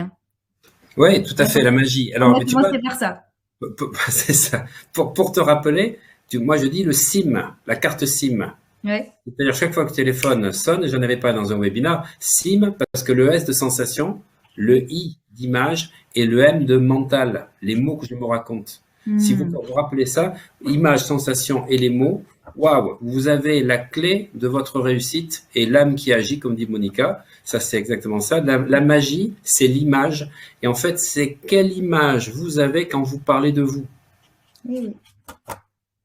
Vous voulez réussir un projet, mais vous vous sentez pas à l'aise, vous avez une mauvaise estime de vous, vous avez une mauvaise sensation, vous faites ça en fait pour, mais en fait vous n'avez pas compris. Il faut pas faire ça pour, il faut déjà agir sur les émotions, les sensations que vous avez. L'hypnose va vous permettre de vous libérer ça, et après vous allez avoir ce terreau fertile pour y mettre les images et la visualisation de ce que vous souhaitez. Merci beaucoup, Olivier. Merci pour ton savoir à chaque fois. Merci de ton expérience. Merci de nous donner envie, en tout cas, d'aller découvrir des matières, des techniques. C'est toujours un plaisir de t'écouter. Je pense que toutes les personnes qui étaient là ce soir ont ce sentiment-là. Alors, évidemment, il n'y a pas d'expérimentation sur ce genre de webinaire. On est plutôt là dans l'explication. Bon, je pense que c'est évidemment un souhait que tu as exprimé quand on a évoqué ce webinaire, pas d'expérimentation parce que déjà comprenons comment tout ça fonctionne. Tout à fait. Je rappelle que tu as écrit 2 livres, Exposer ses résultats grâce à l'hypnose. Donc ça, c'est un joli livre que tu as écrit. Le voilà. Ah, bah le voilà, super. Exposer. Que j'ai écrit à la suite de la victoire de Sandrine Martinet, que j'accompagne depuis 2016, qui a été championne olympique en 2016 à Rio. Et d'ailleurs, le livre commence par ce chapitre, puisqu'effectivement, elle ne devait pas faire les Jeux Olympiques. Et quand son kiné me contacte, Stéphane Pancrofi, qui s'est formé avec moi, c'est le kiné de l'équipe de France de VTT. Voilà, donc moi, je suis beaucoup implanté dans le monde du sport depuis une dizaine d'années, et surtout au niveau des médecins, des kinés, c'est comme ça qu'ils m'envoient leur champion. Eh bien, Sandrine Martinet, comme elle a expliqué dans une vidéo que j'ai passée en septembre, donc dans ma chaîne YouTube, eh bien, elle ratait ses Jeux Olympiques. Elle avait perdu en demi-finale en 2012 à Londres. Elle avait une entorse, donc la cheville avait été même fracturée. Et bien on lui disait, vous ne serez pas rétabli à temps. On a fait 4 séances. Non seulement elle est rétablie, et surtout, elle est championne olympique. Et alors, ce qui est intéressant, c'est que l'anecdote, lors de la dernière séance au Krebs de Toulouse, 15 jours avant, elle me dit, alors Olivier, aujourd'hui, on va travailler pour que je sois championne olympique. Je dis, pas du tout. Et je vois sa tête qui change. Et d'ailleurs, sur l'extrait de vidéo qu'il y a au mois de septembre, elle en reparle. Elle me dit, non, mais c'est pas vrai. Elle est en train de dire, ça fait 4 mois qu'il m'accompagne, parce que je faisais du coaching à côté, et on va pas faire pour être champion, mais on va faire quoi? Je lui ai dit, on va faire pour que tu joues ton meilleur judo. Parce que si tu joues le judo que tu fais à l'entraînement, il n'y a aucun souci. Mais par contre, ce que j'ai fait, et elle ne savait pas, et je l'ai raconté au mois de septembre, je lui ai dit, je t'ai fait une amnésie pour pas que tu te rappelles pendant la compétition si tu es en 8e, en quart, en demi ou en finale. Et ça me venait parce que Ericsson, il a eu 3 champions sportifs dans sa vie. 3 champions, c'est tout. Je voulais savoir ce qu'il avait fait. Il avait un joueur de golf. Et pour empêcher que le joueur de golf, si tu veux, se sabote, parce qu'il jouait très bien les premiers trous, et quand il s'approchait du 18e trou, il ratait tout, il faisait une amnésie. Et ben, je m'étais dit, ça, c'est une bonne idée. Donc, elle a gagné par Ippon, et Wazari en finale, alors qu'elle gagnait jamais comme ça. Et elle m'a dit, mais je n'ai jamais douté. Oui, parce qu'elle savait pas qu'elle jouait la finale. Donc, tu as fait du Milton Erickson à la manière d'Olivier. Et c'est plutôt un super beau compliment. Juste, Ariel, vraiment, j'ai une dernière question. Peut-on hypnotiser des enfants et à quel âge? C'est vraiment la dernière. Alors, on peut hypnotiser des enfants, il faut qu'ils aient au moins 10 ans. Okay. 10 ans, minimum 8 ans, on peut faire, c'est plus tout à fait d'hypnose. Parce qu'effectivement, leur système occipital, ici, là, on va dire ce qui fait la visualisation, n'est pas tout à fait formé. Voilà. Et 10 ans, c'est bien. 8 ans, on va le faire, mais c'est un peu les yeux ouverts. Et ils se représentent tout ce qu'on dit. Mais il faut savoir que ce ne sont pas des adultes en miniature. Ça, j'en parle dans la formation d'hypnose 2, niveau thérapeutique. Dans la formation 2, j'en parle. Ce ne sont pas des adultes en miniature. Et là où un adulte, pendant la séance d'hypnose, va être totalement endormi, carrément, il s'écroule parce qu'il se relâche. Au contraire, les enfants, ils ouvrent les yeux. Ils sont prêts, ils sont totalement en fait en activité parce que de 3 à 7 ans, les enfants sont dans les ondes θ. Voilà, puisque l'âge correspond aux ondes. J'ai peut-être pas expliqué au départ, puisqu'on n'a pas commencé par ça. 1 à 3 Hz, ça correspond aux ondes delta. Mais quand on a 1 à 3 ans, on est en onde delta. De 3 à 7 ans, on est en onde θ. Et de 7 à 13 ans, on a nos ondes cérébrales entre 7 et 13 Hz, c'est-à-dire en état alpha. Parce que pour que le cerveau de l'enfant puisse intégrer tout ce qu'il va avoir comme contenu et logiciel, on est en mode compressé. C'est pour ça que jusqu'à 14 ou 15 ans, on est dans quelque chose où on ne maîtrise rien. Parce qu'en fait, on puise tout à l'extérieur. C'est pour ça que l'environnement familial, sociologique est super important. Il va nous impacter des croyances dont on va essayer de se débarrasser après, pendant le reste de notre vie. Et quand on arrive à 15 ans, on rentre dans les ondes bêta. Pour ça qu'on est dans l'âge bête. Bêta, le gros bêta qui commence à 15 ans, parce que quand on rentre dans les ondes bêta, on s'oppose, on dit non. Et les ondes bêta, pour bien comprendre le lien que je fais avec les neurotransmetteurs, c'est la dopamine. La dopamine, c'est la volonté. Et c'est à partir de 14-15 ans qu'on commence à créer une identité à soi. Les 14 premières années, on était l'extension de nos parents. Voilà, il faut comprendre ça. Bon, on pourrait continuer pendant des heures et des heures, mais bon, le webinaire va s'arrêter là. Qu'est-ce qu'on peut te souhaiter, Olivier? Qu'est-ce qu'il faut souhaiter? Alors, surtout pas une bonne année. Surtout pas une bonne année. Qu'est-ce qu'on peut te souhaiter à toi? Voilà, parce que quand les gens me disent je vais vous souhaiter une bonne année, non, surtout pas. Moi, l'année, elle dépend pas des événements extérieurs. Alors les gens comprennent pas, mais je vais pas te souhaiter une bonne année. Non, je vais me souhaiter d'être heureux et en joie tous les jours. Voilà. Quoi qu'il arrive. Parce que me souhaiter une bonne année, elle sera bonne l'année si moi, je suis orienté dans la joie. Parce que c'est la joie qui guide votre âme. Voilà. J'entends souvent des gens qui disent il faut être dans l'amour. Ouais, l'amour, c'est très difficile d'être dans l'amour dans la société où on est. Par contre, être dans la joie, c'est l'étape avant l'amour. Et avant d'être amoureux de la vie, soyez joyeux de tout ce que vous faites. Et si vous mettez de la joie dans tout ce que vous faites, eh bien, je peux vous dire que votre vie, elle va changer. Et on termine là-dessus. Merci beaucoup, Olivier, pour toutes ces explications. Merci d'être qui tu es. Je rappelle que dès demain, vous allez recevoir, pour toutes les personnes qui nous ont suivis, qui sont inscrites, bien sûr, par email, toutes les informations sur les formations avec tous les détails. Et évidemment, mais ça, vous le savez maintenant, le replay de cette soirée. Merci beaucoup. Merci, merci. Et ben, je te dis à tout bientôt. À tout bientôt. Je réponds à Sylviane en disant qu'on a droit à un certificat. Oui, bien évidemment. Mais à condition que toutes les vidéos aient été vues. Parce qu'on regarde si 100% étaient visionnés. Wow. Ok. Allez, on vous souhaite une très jolie nuit et on vous dit à très bientôt. Et merci à tous de votre fidélité. À tout bientôt. On vous embrasse. Bonne fin d'année. Merci.